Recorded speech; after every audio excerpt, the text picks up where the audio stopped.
शहर के जाने माने रईस हीरा चंद और उनकी पत्नी सुजाता की चमचमाती महंगी कार बंगाल की एक पुरानी बस्ती की सुनसान गली में एक बेरौनक से पुराने मकान के बाहर आकर रुकती है।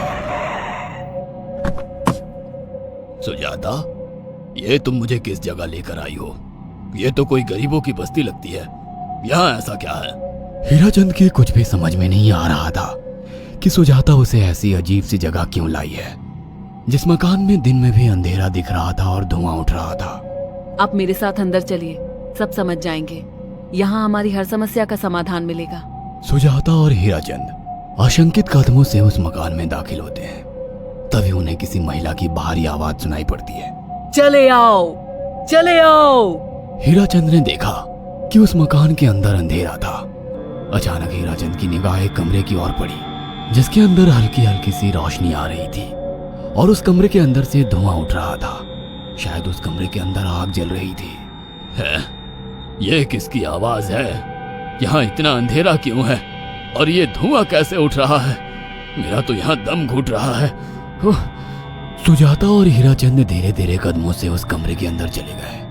अंदर वाले कमरे में बिखरे बाल वाली एक खूबसूरत सी बूढ़ी औरत सामने जल रही आग में एक मुर्गी की गर्दन काटकर उसका खून गिरा रही थी और मुर्गी का शरीर छटपटा रहा था। ये देखकर सुजाता को उबकाई आने लगी। हीरा चंद ने सुजाता की ओर देखकर कहा, तुम ही मुझे यहाँ लेकर आई हो और खुद ही घबरा रही हो। कौन है ये भयानक सी शक्ल वाली औरत और हम यहाँ क्यों आए हैं? अचानक उस औरत ने एक झटके में मुर्गे की गर्दन धड़ से अलग कर दी। ये देखकर सुजाता के मुंह से चीख निकल गई और सेठ हीरा चंद भी सहम गया। वो बहुत डरावना नजारा था। ये अघोरा ताई हैं। ये हमें अपनी काली तंत्र विद्या से संतान सुख प्रदान कर सकती हैं। इसलिए मैं आपको यहाँ लेकर आई हूँ। कैसी बात करती हो? जहाँ बड़े से बड़े डॉक्टर सफल नहीं हुए, वहाँ ये मामूली औरत क्या कर लेगी? हीराचंद की बात सुनकर अघोरी ताई ने गुस्से से हीराचंद की ओर देखकर कहा, नादान हीराचंद, काली विद्या में इतनी शक्ति है कि मरे को भी जिंदा कर दे। संतान पैदा कराना कौन सा मुश्किल है? तुम्हें मेरा नाम कैसे पता? क्या तुम सच में हमें संतान सुख दिला सकती हो? तुम जितनी दौलत मांगोगी मिल जाएगी, अगर ये संभव है तो। संतान का नाम सुनते ही हीराचंद की आंखों में चमक आ गई। वह संतान के लिए कुछ भी कर सकता था। तुम लोगों को मुझे एक नवजात शिशु लाकर देना होगा। मैं उस शिशु की बलि चढ़ा दूंगी और फिर वही शिशु तुम्हारे घर में फिर से जन्म लेगा। नवजात शिशु की बलि का नाम सुनते ही सुजाता और हरिचंद डर के मारे सिहर गए, पर उनकी आंखों में उनकी संतान का सपना ज्यादा बड़ा था। वो सब करने को तैयार थे। अघोरा ताई, आप जैसा कहेंगे हम वैसा करेंगे। बस हमें संतान सुख दिला दो। बिना वारिस के हमारी दौलत किस काम की? संतान सुख के लिए अंधे हो चुके सुजाता और हरिचंद अपनी नौकरानी शीला से एक नवजात बच्ची चोरी करवा के अघोरी ताई को दे देते हैं।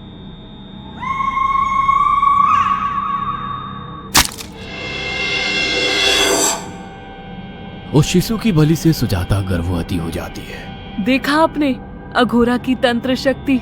मुझे उस पर पूरा भरोसा था। चलो चलकर उन्हें धन्यवाद कहते हैं। हीराचंद और सुजाता अघोरा ताई के पास पहुंचते हैं। वो दोनों बहुत खुश थे और अघोरा पर उन्हें अंधविश्वास हो गया था। अघोरा ताई, आप महान तंत्रिका है। आपने वो चमत्कार कर दिखाया जो बड़े बड़े डॉक्टर नहीं कर सके। ये काली विद्या है बेटा। अगर तुम दोनों चाहो तो मैं इस विद्या से तुम दोनों को हमेशा के लिए जवान बना सकती हूँ। क्या सच में ऐसा संभव है? हाँ बिल्कुल, पर इसके लिए तुम्हें जवान लड़के और लड़कियों की बलि चढ़ानी होगी। तुम उन्हें यहाँ तक लाओ, बाकी मैं देख लूंगी।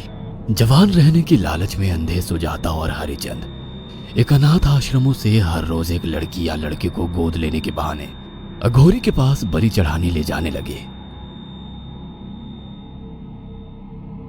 और एक दिन अघोरी ताई ने हीराचंद और सुजाता से इंसानी मांस खाने को कहा। पूरी तरह से इंसान से हैवान बन चुके अब वो दोनों इंसानी मांस खाने के लिए तैयार भी हो गए। ये गर्म खून और मांस खाकर तुम लोगों की उम्र भी बढ़ जाएगी। खाओ इसे। हाँ, सच में ये इंसानी मांस बड़ा स्वादिष्ट है। अघोरा ने अपनी बातों में फंसाकर सुजाता और हरिचंद को नरभक्षी बना दिया था। वो तीनों हर दिन बलि चढ़ाकर खून पीकर मांस खाने लगे। नौकरानी शीला भी नए शिकार लाने में उनकी मदद करती थी, मगर एक दिन शीला को शिकार नहीं मिला। मेम साहब, आज एक भी शिकार हाथ नहीं लगा और मैं बहुत थक गई हूँ और घर जाकर थोड़ा आराम करना चाहती हूँ।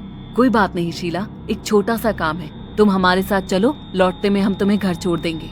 जी मेम साहब।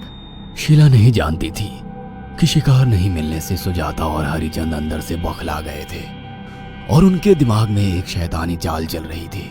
सुजाता, ये बेहोशी की दवा है। शीला के कार में बैठते ही तुम उसे सुंघा देना।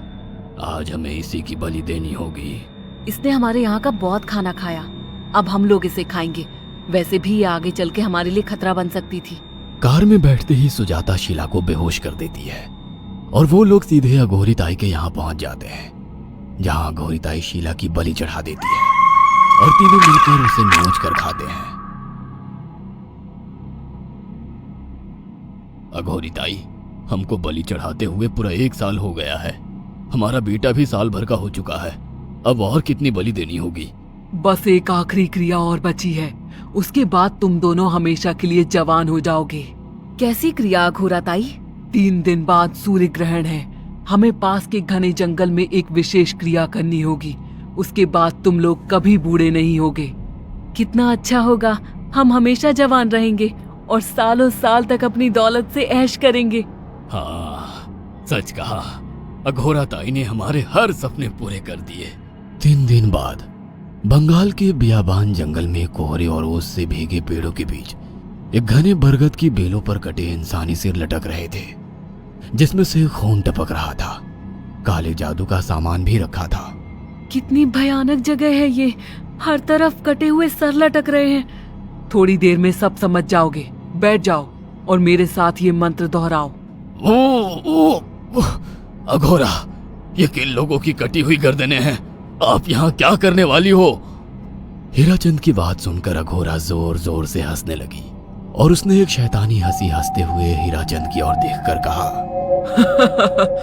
तुम जैसे ही लोगों ने अपनी इच्छाओं को पूरा करने के लिए इन लोगों की बलि चढ़वाई है और फायदा उठाया है। अब तुम दोनों आंखें बंद करके यहाँ बैठ जाओ और मेरे साथ मंत्रों को दोहराते जाओ। अघोरा ने सुजाता और हरिचंद को वशीकरण मंत्र और काले जादू के इस्तेमाल से सम्मोहित कर दिया और देखते ही देखते वो एक भयानक डायन में बदल गई और चीखती हुई बोली, अब मैं तुम दोनों की बलि चढ़ाकर अमर हो जाऊंगी, क्योंकि तुम लोगों ने 100 लोगों की बलि का खून पिया है। देखते ही देखते उस डायन ने फरसे से एक एक करके सुजाता और हरिचंद की गर्दन काटकर जल रही आग में बलि चढ़ा दी और उनका गर्म खून पीने लगी। जब तक तुम जैसे मूर्ख और लालची लोग अपने फायदे के लिए दूसरों को मेरे पास लाते रहेंगे, मैं उनका फायदा उठाकर ऐसे ही उनकी बलि चढ़ाती रहूंगी। दरअसल अघोरा एक डायन थी और अपना स्वार्थ पूरा करने के लिए उसने हीराचंद और सुजाता की लालच का फायदा उठाकर उनकी भी बलि चढ़ा दी। बुरे काम का बुरा ही नतीजा मिलता है। अगर आपको हमारी ये कहानी पसंद आई हो तो इसे लाइक और शेयर करना ना भूलें। साथ ही ऐसी और नई कहानियों के अपडेट्स पाने के लिए हमारे चैनल अक्षु टीवी को जरूर सब्सक्राइब करें।